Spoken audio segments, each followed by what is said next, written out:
Hello, it's a pleasure to be here. Bom dia a todos. Good morning, everyone.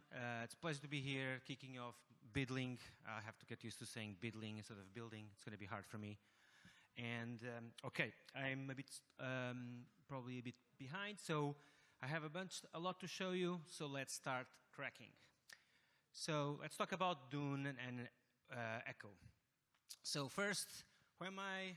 My name is Miguel. I love data systems and databases for a very long time. I've worked on very large systems with thousands and thousands of servers, and also on smaller systems in various startups. I've been in startups since 2015, and I've been at Dune building systems and databases since 2022. So let's hopefully do a short intro to Dune. Hopefully some of you already know us. Okay, so we are on a mission to make crypto data accessible, and the blockchains are open computers. They're our world computers. The data is there. It's open. We can all take a look at it, but it's not necessarily easy to understand.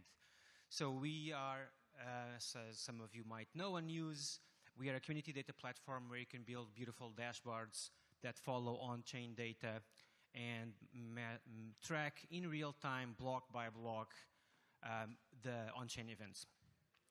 So, of course, this is how majority of people use Dune. Like, this is what we're known for.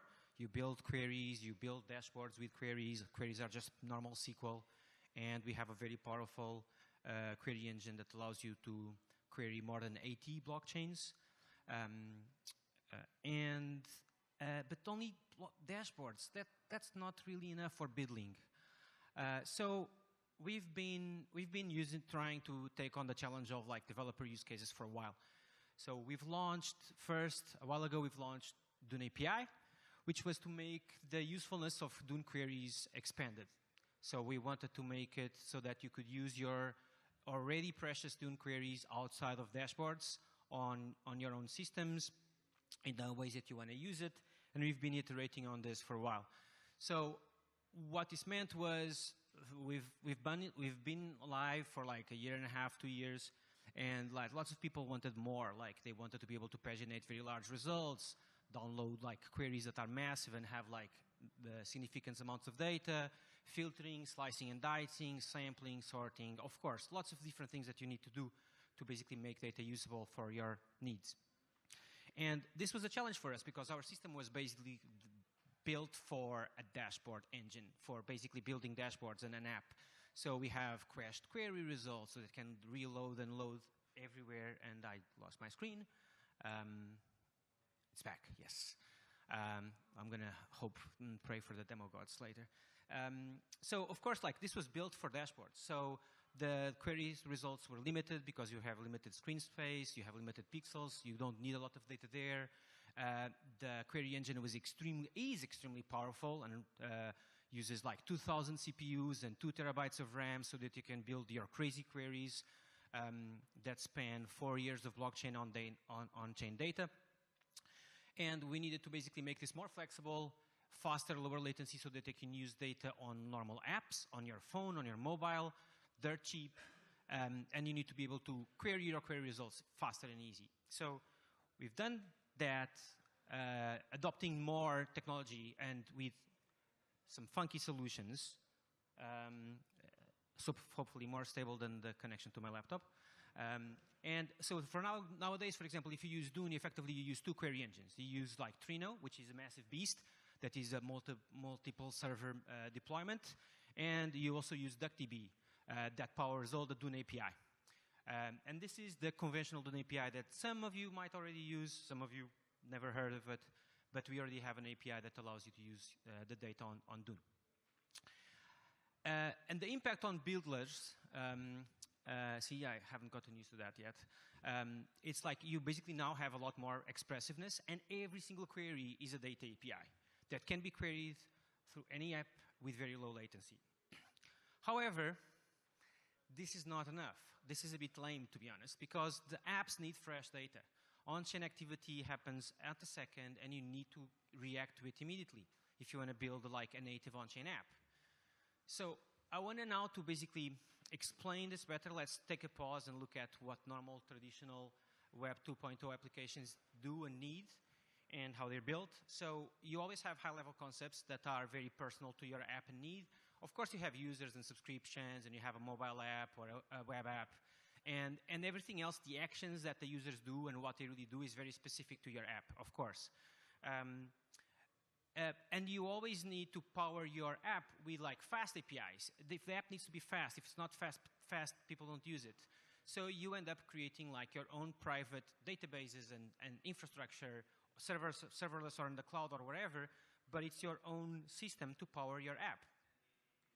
And of course, sometimes you end up here in this crazy mess of container world, but normally there is a database that you can modify and change to power your live app for it to be fast. So this is the old world. Let's take a look at how do we relate this to on-chain apps? So we have some shared concepts that are high level, that are always shared. We have the benefit of having wallets and accounts has like a shared concept that is one of the main concepts we have. We have tokens that are well understood and shared, and they are a shared high-level concept. And we also have things like transfers and swaps that are high-level primitives that normally you always want to manipulate or use. So this is like something that is shared and we can build for everyone based on-chain data. You're also going to need like a fast app. The APIs need to be fast. You need to have a fast, like one of the issues with on-chain apps right now is that they're really clunky. They're slow. Like you want to use an on-chain app, and it's definitely like a step backwards on the speed and freshness of the reaction time. And then you also have like the data is on-chain, the blockchain is the server, the database is the on-chain data. So we need to basically solve this problem. So there are difficulties here. One of them is if the on-chain data is on-chain, like you need fresh data. How are you going to get that into your app? From what chains are going to pull? There's like hundreds of chains now. Like, are you going to support every single one by one, by hand? How? And if you need to enrich the data with non-on-chain data, off-chain data, are you going to do your own ETL pipeline and have private databases and the whole classical 2.0 mess?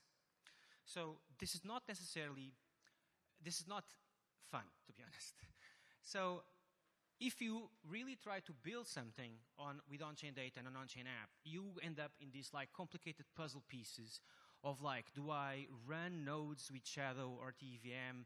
Do I call RPCs on the nodes themselves and like have to like deal with the funkiness of some chains being different than others? Do I use like super low-level primitives from QuickNode or Ponder or Cryo? Am I going to use something like Small Excel offering or Gold Sky or even Dune?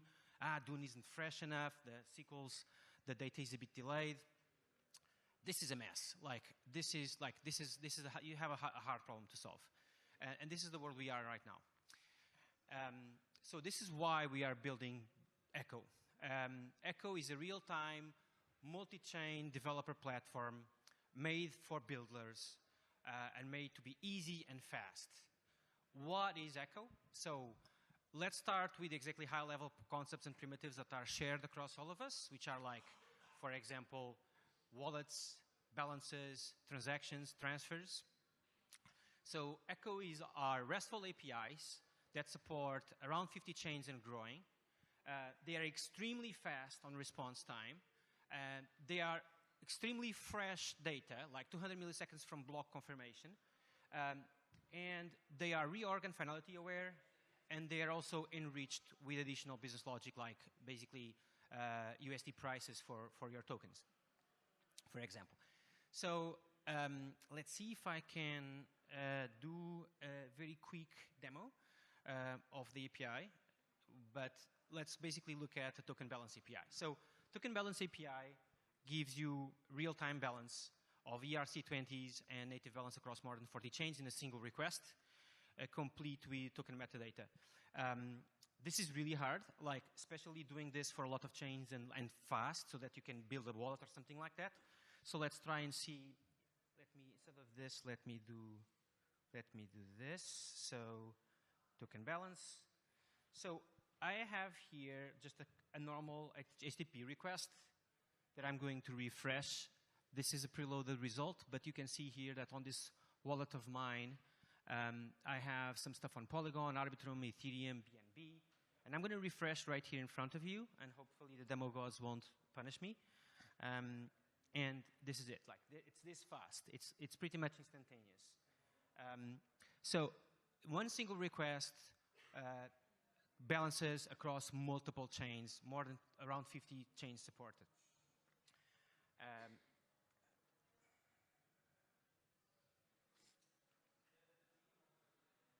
Okay, my transitions are a bit clunky. So that's token balance. And then we also have transactions API. And it's similar in principle, it's the same thing.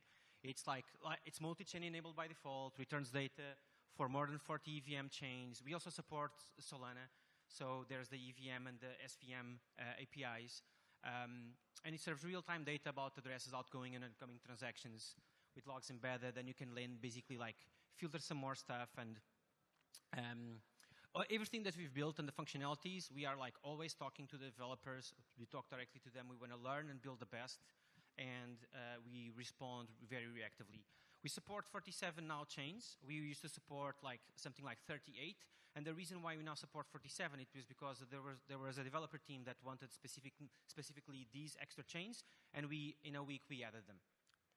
So the transactions API, let me see if I do this correctly or better now, but I have a similar situation here. So I have already a request that I've made for my wallet address, and you can see like transactions on Polygon and some other ones. And if I refresh, this is like, it's quite fast.